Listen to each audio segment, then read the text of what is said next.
Welcome to the World News on Myanmar International. I'm Sophie Wee. Finance Minister Naoto Kan, a fiscal conservative once best known for battling bureaucrats, was chosen on Friday the 4th of June to be Japan's next prime minister.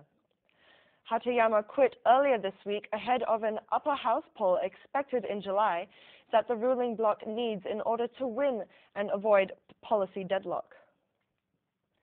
Kan was voted in by Parliament's powerful lower house after the Democratic Party of Japan picked him to succeed unpopular Yukio Hatayama and repair its fortunes ahead of a national election.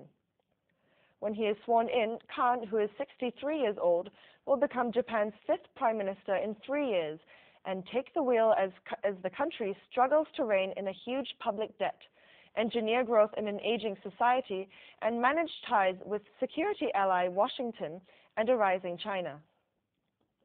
A group of 6 volunteers, including 3 Russians, an Italian-Colombian, a Frenchman, and a Chinese man, began a 520-day experiment simulating a trip to Mars on Thursday, 3rd of June. The men waved their hands goodbye before entering specifically designed living quarters and being locked up at the start of Mars 500 mission, a simulated flight experiment expected to last until November 2011. The 6 men, allowed just 3 square meters of space per person, will live and work in conditions similar to those experienced by ISS astronauts. After 250 days, the group will be divided. 3 of the volunteers will be expected to move to a specially designed area, simulating Martian environment, while the other 3 will remain in the orbiting spacecraft simulator.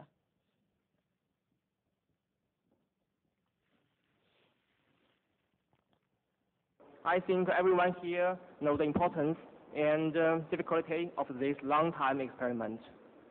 Yes, it just simulates real spaceflight, and maybe it's no matter of death and life, but I think in some aspects it is much more, because it aims at the future of human beings.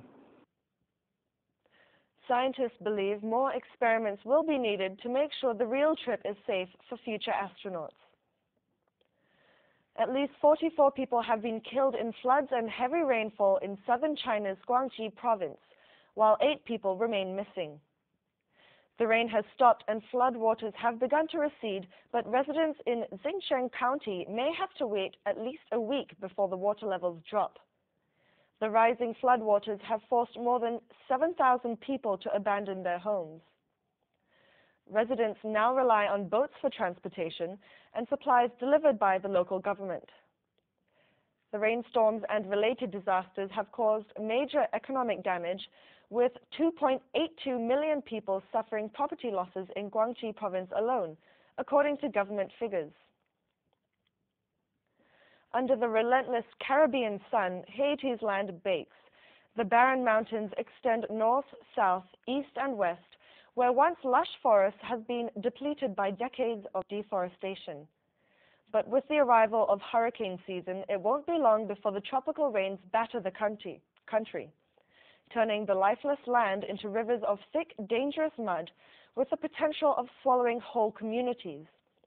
It's a bleak but realistic scenario, according to the non-government organization Trees for the Future, which is urgently calling on Haiti's government to develop a countrywide reforestation program and is simultaneously stepping up its own tree planting efforts.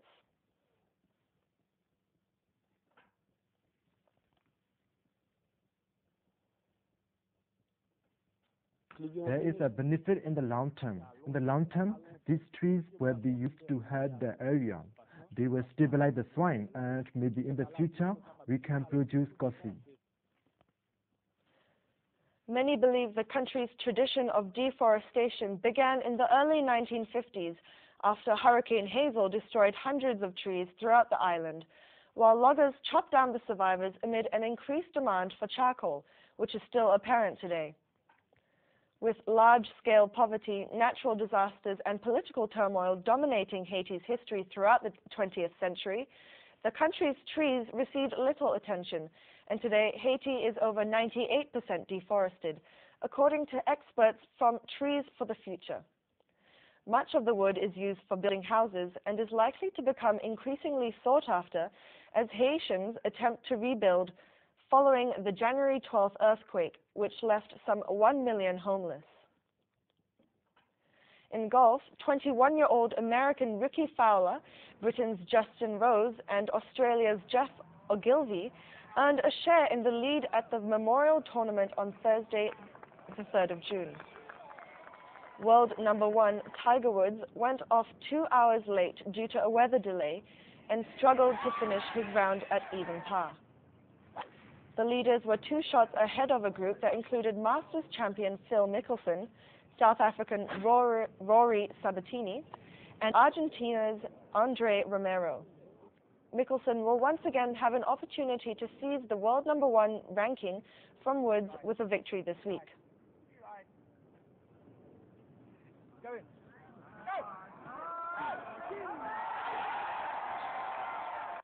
That's the end of the world news on Myanmar International. I'm Sophie Wee, and thank you for watching.